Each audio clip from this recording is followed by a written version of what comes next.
So guys দেখো এখানে আমি একটা রেসিপি বানাবো, তার জন্য আমি ভাজা মশলা আগে তৈরি করে নিচ্ছি। ওখানে ছিল গোটা জিরে, গোটা ধনে, গরম মশলা, শুকনো লঙ্কা, আর এখানে মাছের পেটিগুলো জলের মধ্যে দিয়ে দিয়েছি, আর তাতে দিয়ে দিয়েছি নুন আর আদা রসুন মানে ছেঁচে নিয়েছি, বাটিনি।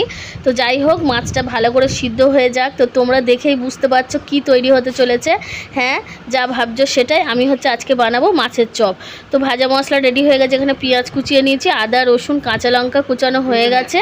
তো এগুলোকে এবারে ভালো করে ভাজা ভাজা করব। তো তার আগে মাছগুলো সিদ্ধ হয়ে গেছে, কাঁটাটা আমি ভালো করে ছাড়িয়ে নেব। যেহেতু পেটির মাছ সেহেতু কাঁটা ছাড়াতে খুবই সুবিধা হয়েছে। আর এটা ছিল রুই মাছ, তো আমি আজকে বানাবো রুই মাছের চপ। মাছটা একদম মেখে নিয়েছি হাত দিয়ে কাঁটা ছাড়িয়ে, আর কড়ার মধ্যে দিয়ে দিয়েছি সাদা তেল, তার মধ্যে দিয়ে দিলাম কুচানো জিনিসগুলো।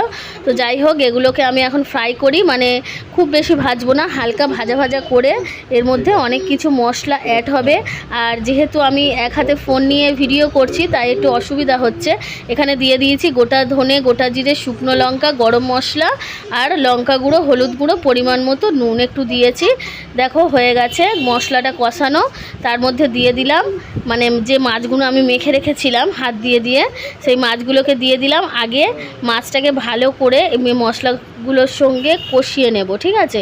তো তারপরে আমি এর মধ্যে দিয়ে দেব আর একটা জিনিস, যেটা আগের থেকেই করা ছিল, মানে আমি আলু সিদ্ধ করে রেখেছিলাম, সেটাকে ছাড়িয়ে ভালো করে হাত দিয়ে মেখে নিয়েছি, নিয়ে এর মধ্যে দিয়ে দিলাম, যাতে পুরটা খুব সুন্দর হবে।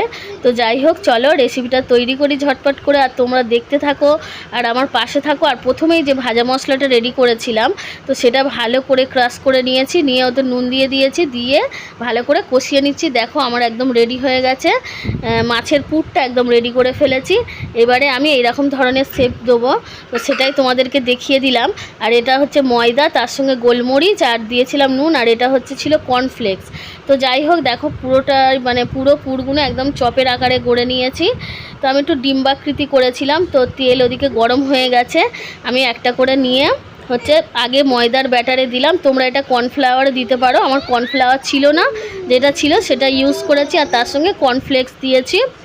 তো কর্নফ্লেক্সটা দিচ্ছিলাম আর ভাবছিলাম যে কীরকম হবে, মুচমুচে হবে কি না।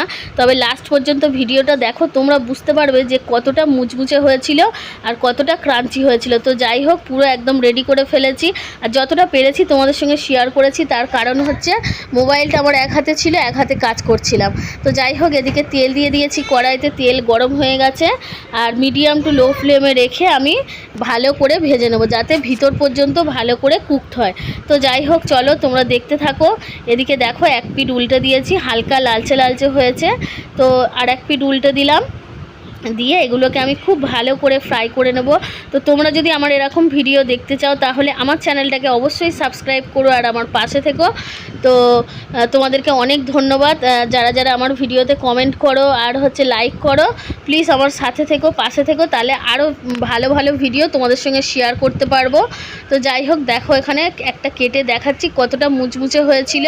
তো সবগুলো এখনও রেডি করতে পারিনি, তবে যতগুলো রেডি করেছি তো তোমাদের সঙ্গে শেয়ার করে নিলাম। যাই হোক, চলো আজকের মতো বাই বাই, এখানে ভালো থাকবে।